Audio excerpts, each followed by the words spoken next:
سیاحوں کا ایک بڑا مرکز بن سکتا ہے۔ یہ پاکستان کا سب سے بڑا نیشنل پارک ہے جو تقریباً 6,19,000 ایکڑ رقبے پر پھیلا ہوا ہے۔ یہ کراچی سے 190 کلومیٹر کے فاصلے پر بلوچستان کے 3 اضلاع گوادر، لسپیلا اور آوران پر محیط ہے۔ وسیع رقبے پر پھیلے اس علاقے کو 1988 میں نیشنل پارک کا درجہ دیا گیا تھا۔ نیشنل پارک ایک ایسا محفوظ علاقہ ہوتا ہے جو جنگلی حیات، ماحولیات اور ایکو سسٹم کے تحفظ کے لیے خصوصی طور پر تعمیر کیا جاتا ہے، اور جس کا مقصد کسی محسوس علاقے میں نایاب ہوتے پودوں اور جانوروں کو ایسا موقع ماحول فراہم کرنا ہوتا ہے جو ان کی بقا کے لیے ضروری ہو۔ اس پارک کا نام اس کے جنوبی حصے میں بہنے والے دریائے ہنگول کے نام پر رکھا گیا ہے، جو کہ بحیرہ عرب کے ساحل کے ساتھ بہتا ہے اور آبی پرندوں اور سمندری حیات کی بڑی تعداد کو ایک محفوظ پناہ گاہ فراہم کرتا ہے۔ دریائے ہنگول کے ساتھ وسیع کھاڑی یعنی نمکین پانی والا دلدلی علاقہ ہے۔ یہ دریا آگے جا کر سمندر میں گرنے سے پہلے مد و جزر والا ایک دہانہ بناتا ہے جو دیگر علاقوں سے ہجرت کر کے آنے والے ہزاروں پرندوں اور دلدلی مگرمچھوں کا مسکن ہے۔ ہنگول نیشنل پارک جانے والوں کو ایک ہی مقام پر کئی طرح کے مقامات کے نظارے کا انوکھا تجربہ حاصل ہوتا ہے، کیونکہ یہاں بیک وقت صحرائی اور میدانی علاقے بھی ہیں، گھنے جنگلات بھی ہیں اور بنجر پہاڑی سلسلہ بھی ہے۔ سینکڑوں سالوں کے ارتقائی عمل اور سمندری ہواؤں کے قدرتی کٹاؤ کے سبب خطے کی چٹانیں اچھوتے انداز میں تراشی گئی ہیں، جو یہاں آنے والے سیاحوں کو اپنے سحر میں جکڑ لیتی ہیں۔ ہنگول نیشنل پارک میں ملک بھر سے سیاحوں کی آمد کا باقاعدہ آغاز 2004 میں مکران کوسٹل ہائی وے کی تکمیل کے بعد ہوا، جو کہ اس خطے کو کراچی اور ملک کے دیگر مقامات سے ملانے والی اہم شاہراہ ہے۔ تو اس طرح اس کا پہلے سوال کا جواب یہاں تک مکمل ہوا۔ سوال نمبر 2 ہے، وادی کمراٹ کے قدرتی حسن پر چند جملے لکھیں۔ تو وادی کمراٹ جو ہے یہ بڑی خوبصورت جو ہے وادی ہے، اس کے بارے میں اب ہم دیکھتے ہیں۔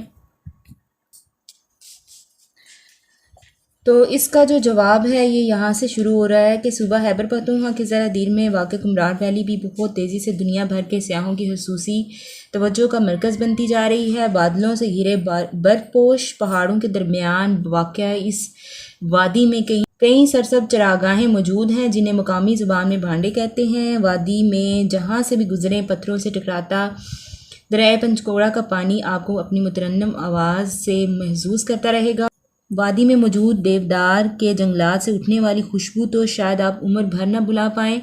یہاں موجود بلند و بالا پہاڑ اور بہتے پانی کا شور سیاحوں کو اپنے سحر میں جکڑ لیتا ہے۔ جوں ہی آپ وادی کمراٹ میں داخل ہوں گے، ایک جانب پہاڑوں کے دامن میں آپ کو دریائے پنچکوڑا کی شاخ دریائے کمراٹ بہتی دکھائی دے گی، تو دوسری جانب چھوٹے چھوٹے گاؤں اور قدرتی نظاروں سے مالا مال مختلف مقامات ملیں گے۔ یوں تو پاکستان بھر میں ٹراؤٹ کے شکار پر پابندی ہے، لیکن یہاں ان مچھلیوں کی فارمنگ ہوتی ہے، چنانچہ یہاں آپ تالاب اور دریا میں کسی بھی جگہ کی ٹراؤٹ مچھلی بھی کھا سکتے ہیں۔ وادی کمراٹ کا سب سے پہلا مقام راؤشی ڈب ہے۔ یہ ایسا میدان ہے کہ جو کبھی پھولوں سے بھرا ہوا تھا، لیکن اب یہاں آلو کاشت ہوتا ہے۔ راؤشی ڈب سے ذرا آگے کمراٹ آبشار ہے۔ آبشار تک پہنچنے کے لیے جیپ سے اتر کر 20 منٹ تک پیدل چلنا پڑتا ہے۔ بلند پہاڑ سے گرنے والی یہ آبشار موسم سرما میں چند دن منجمد رہنے کے سوا باقی سارا سال بہتی رہتی ہے۔ موسم گرما میں بھی اس کا پانی اتنا ٹھنڈا ہوتا ہے کہ آپ اس میں نہانے کا سوچ بھی نہیں سکتے۔ تو یہاں تک آپ کا دوسرے جو لانگ کویسچن ہے اس کا جواب ہے، ٹھیک ہے۔ آگے ہے تحلیقی لکھائی۔ سوال نمبر 7 ہے، سبق کے اہم نکات کو اپنے الفاظ میں تحریر کیجیے۔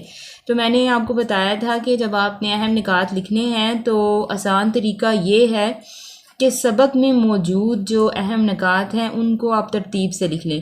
جیسے ہم سب سے پہلے یہ لکھ سکتے ہیں کہ پاکستان کے بارے میں، تو سب سے پہلے آپ بتائیں، پہلا جو آپ پوائنٹ بتا سکتے ہیں نا، ہنگول نیشنل پارک کے بارے میں بتا سکتے ہیں۔ دوسرا آپ پوائنٹ جو آپ بتا سکتے ہیں وہ کمراٹ ویلی کے بارے میں بتا سکتے ہیں، ٹھیک ہے۔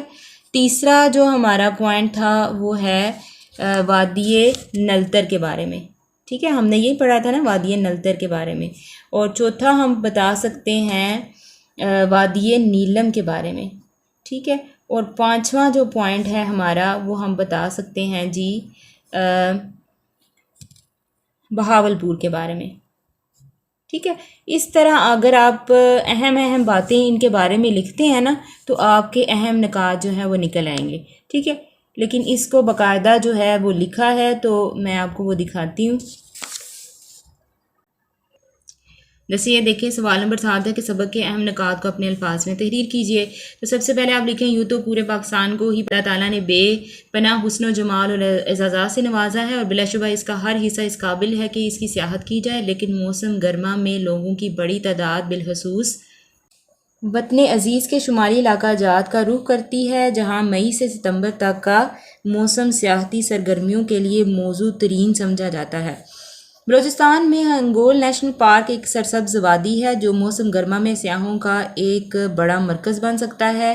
یہ پاکستان کا سب سے بڑا نیشنل پارک ہے جو تقریباً 6,19,000 ایکڑ رقبے پر پھیلا ہوا ہے. وسیع رقبے پر پھیلے اس علاقے کو 1988 میں نیشنل پارک کا درجہ دیا گیا تھا. آگے آپ بتا سکتے ہیں صوبہ خیبر پختونخوا کے ضلع دیر میں واقع کمراٹ ویلی بھی بہت تیزی سے دنیا بھر کے سیاحوں کی خصوصی توجہ کا مرکز بنتی جا رہی ہے. بادلوں سے گھرے برف پوش پہاڑوں کے درمیان واقع اس وادی میں کئی سرسبز چراگاہیں موجود ہیں جنہیں مقامی زبان میں بھانڈے کہتے ہیں. یہاں موجود بلند و بالا پہاڑ اور بہتے پانی کا شور سیاحوں کو اپنی سحر میں جکڑ لیتا ہے. یوں تو پاکستان بھر میں ٹراؤٹ کے شکار پر پابندی ہے، لیکن یہاں ان مچھلیوں کی فارمنگ ہوتی ہے. وادی کمراٹ کا پہلا مقام روشی ڈب ہے. یہاں سے کچھ آگے ایک پیالہ نما میدان ہے جسے بوٹ اب کہا جاتا ہے. بوٹ اب سے قریباً آدھے گھنٹے کے سفر کے بعد کالا چشمہ کا مقام آتا ہے. آزاد کشمیر کے دارالحکومت مظفر آباد کے شمال کی جانب 240 کلومیٹر کی مسافت پر پھیلی حسین و جمیل وادی کا نام نیلم ہے. یہ وادی اپنے نام کی طرح بہت خوبصورت ہے.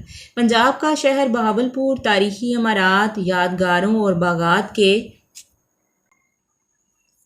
خزانے کا مالک ہے. عباسی مسجد، سینٹرل لائبریری، قلعہ دراوڑ، نور محل، دربار محل، مقبرہ بی بی جیوندی اور لال سہانرا نیشنل پارک یہاں کے اہم اور دلکش تاریخی مقامات میں سر فہرست ہے. اس طرح آپ اس کے جو ہیں اہم نکات وہ لکھ لیں گے. آگے ہے سوال نمبر 8، درخت لگانا کیسا عمل ہے؟ چند جملے تحریر کریں. تو دیکھیں سوال نمبر 8 میں نے لکھا ہے درخت لگانا کیسا عمل ہے، چند جملے تحریر کریں. تو اس کا جواب ہے کہ درخت لگانا صدقہ جاریہ ہے. اسلام میں درخت لگانے کی تاکید کی گئی ہے. درخت ماحول کا اہم حصہ ہیں. انہیں زمین کے پھیپھڑے بھی کہا جاتا ہے کیونکہ یہ ہوا کی صفائی کا کام کرتے ہیں. یہ ہوا میں موجود اضافی کاربن ڈائی آکسائڈ کو جذب کر لیتے ہیں اور آکسیجن کو خارج کرتے ہیں. زمین پر موجود تمام جانداروں کی زندگی کسی نہ کسی طرح پودوں سے جڑی ہوتی ہے. ہم درختوں سے آکسیجن کے علاوہ لکڑی بھی حاصل کرتے ہیں. درخت ہمیں پھل پھول اور کھانے کی دوسری چیزیں مہیا کرتے ہیں. ان کے مختلف حصوں سے دوائیاں بھی بنائی جاتی ہیں. درخت پرندوں کے لیے قدرتی مسکن بھی ہوتے ہیں. ملک کی خوشحالی اور آلودگی سے بچاؤ کے لیے درختوں کا ہونا بہت ضروری ہے. ہمیں چاہیے کہ اپنے حصے کے درخت لگائیں اور ان کی حفاظت بھی کریں. اس طرح جو ہے یہ آپ کا سوال مکمل ہوا اور اس طرح آپ کا یہ جو سبق ہے وہ بھی مکمل ہوا. اس سبق کو میں نے 2 حصوں میں ڈیوائیڈ کیا. پہلے حصے میں نے پڑھائی مشکل الفاظ اور بک ورک کیا ہے، اور دوسرے حصے میں نے سوال جواب کیے ہیں جس میں مختصر سوال جواب ہیں اور تفصیلی سوال جواب ہیں. 7 سوال نمبر 8 ہے اور سوال نمبر 7 ہے یعنی اہم نکات والا. اس طرح جو ہے یہ آپ کا یونٹ جو ہے وہ مکمل ہوتا ہے. مجھے امید ہے آپ کو سمجھ آئی ہوگی. مجھے دیں اجازت. اگر پسند آئے تو لائک کیجیے گا، کمنٹ کیجیے گا. اللہ حافظ.